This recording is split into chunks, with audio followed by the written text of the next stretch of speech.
જમ્મુ કાશ્મીરના રામબન જિલ્લામાં અચાનક પૂરથી પ્રભાવિત લોકોને ભારતીય સેના દ્વારા ખોરાક, દવાઓ અને સહાય પૂરી પાડવામાં આવી.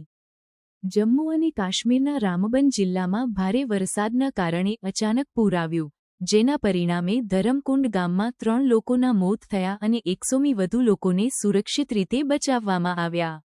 પૂરના કારણે લગભગ 40 ઘરોને નુકસાન થયું છે, જેમાંથી 10 ઘરો સંપૂર્ણપણે નષ્ટ થયા છે અને 25થી 30 ઘરોને આંશિક નુકસાન થયું છે.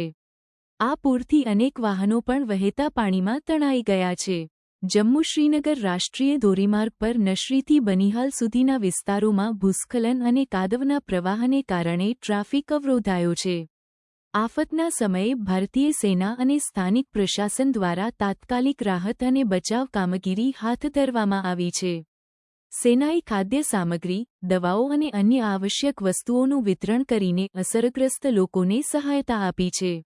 સ્થાનિક પ્રશાસન દ્વારા લોકોને સલાહ આપવામાં આવી છે કે તેઓ નદીઓ અને નાળાઓથી દૂર રહે અને સુરક્ષિત સ્થળે રહેવા માટે જરૂરી પગલાં લે.